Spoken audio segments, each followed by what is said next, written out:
Good morning students, welcome back to our online class again. In the last class we have discussed about our first lesson of how, when and where, the first lesson of history.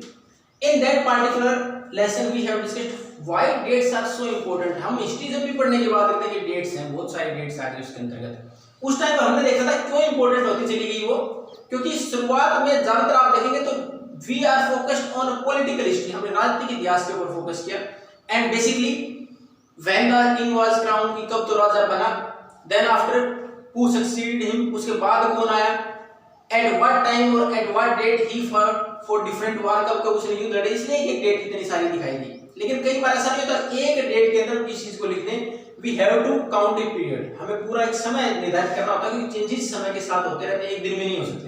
उसमें एक example दे रखा था, if someone asked on which day someone started to drink the tea in India और have the tea in India, बात किस व्यक्ति ने कब से चाय पीना शुरू किया, कि हमारे पास कोई ऐसा डाटा थोड़ी है कि इस व्यक्ति ने पहली बार पी ली। तो हमारे समय के अनुसार डेवलप हुई कि चाइना से हमारे पास आया, उसके बाद किस प्रकार डेवलप हुई, हम ये बता सकते हैं इस पार्टिकुलर पीरियड के आसपास हमारे ऐसा जो हैबिट थी चाय की वो आ गई होगी, लेकिन एक डेट नहीं बता सकते। तो हर बार डेट इंपॉर्टेंट नहीं होती, वो तब इंपॉर्टेंट थी ज्यादातर हमने पॉलिटिकल हिस्ट्री के ऊपर फोकस किया। अब हमारे पास एक हिस्ट्री को पढ़े तो किस प्रकार पढ़े, तो उसके लिए हमने क्या किया, पीरियडाइजेशन ऑफ हिस्ट्री, कि हमने इसको वर्गीकरण कर दिया, क्लासिफिकेशन कर दिया, अलग हिस्सों में डिवाइड कर दिया। क्यों, जैसे हम अपने सिलेबस की बात करें कि सारा सिलेबस फर्स्ट से 10 तक का हम एक बार में पढ़ाएं तो शायद कुछ समझ में नहीं आएगा, इसलिए हमने डिफरेंट स्लॉट्स भी है डिवाइडेड, कि इतना इस बार पढ़ेंगे, इतना इस बार पढ़ेंगे, समय के अनुसार डिवाइड कर दिया। इसी प्रकार कि पर्टिकुलर चेंजेस के अकॉर्डिंग में कि ये चेंजेस कितने समय के दौरान, उतने समय के अनुसार हमने, और ये किसके आधार पर, डेवलपमेंट के आधार, प्रोग्रेस के आधार पर हमने उस पीरियड को अलग डिवाइड कर दिया। और ये पीरियड अगर बात करें शुरुआत जब की हमारे यहाँ सबसे पहले, तो हिस्ट्री ऑफ इंडिया लिखी ब्रिटिश इंडिया की, ब्रिटिश कालीन जो इतिहास था उसके बारे में जो लिखा गया, कि शुरुआत किसने की, जेम्स मिल, जेम्स मिल ने।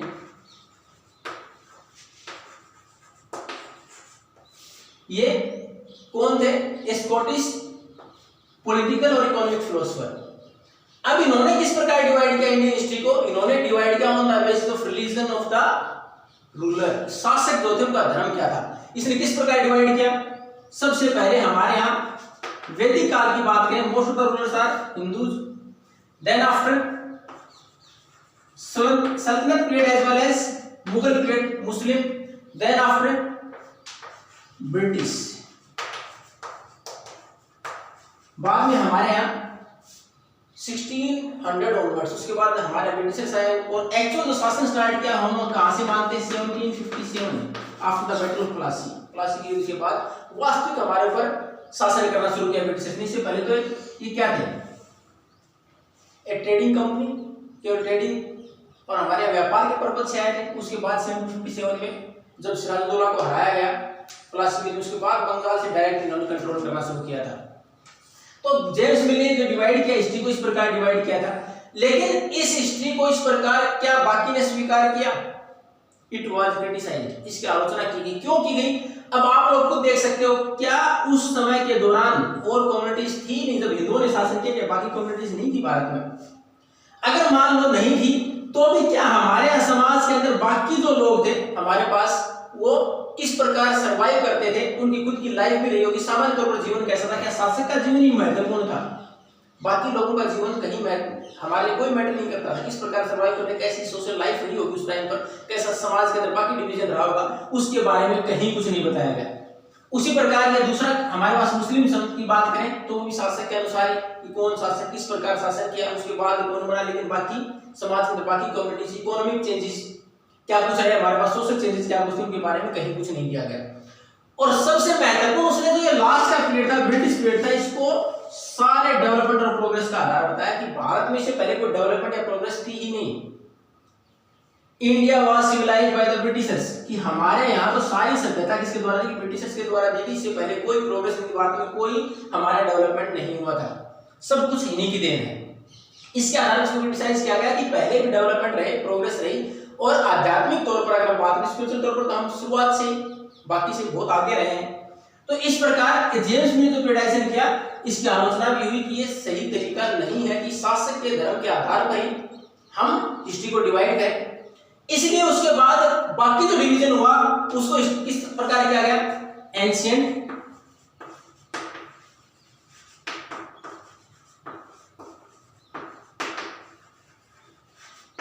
मेडिवल और मॉडर्न। और ये किसके आधार पर, मैंने पहले बोला on the basis of different developments, लेकिन इसमें भी अंतर है।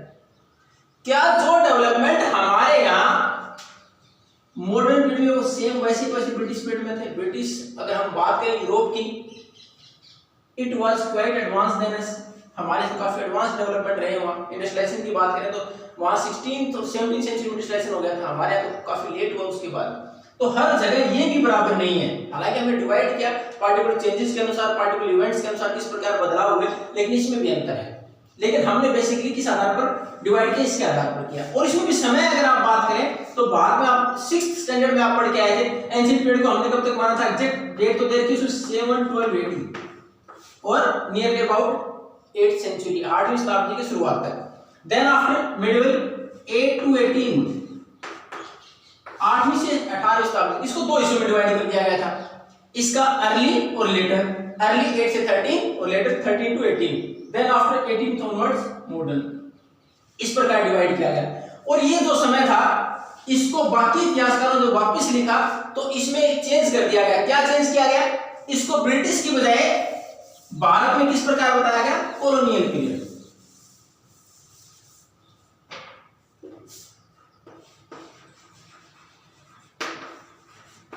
अब colonial, what do you mean by colony?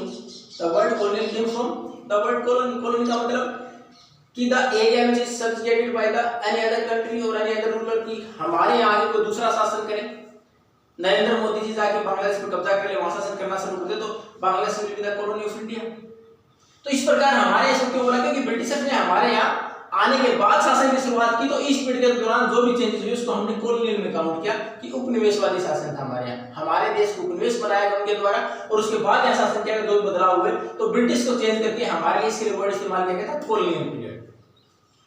अब हमारे पास इतनी सारी ब्रिटिश समय की जो जानकारी है किस प्रकार मिलती है, क्या कुछ उन्होंने प्रयास किए, how they maintain the reports, we are going to continue in the next class. If you have doubt then you can ask. Thank you and have a nice day.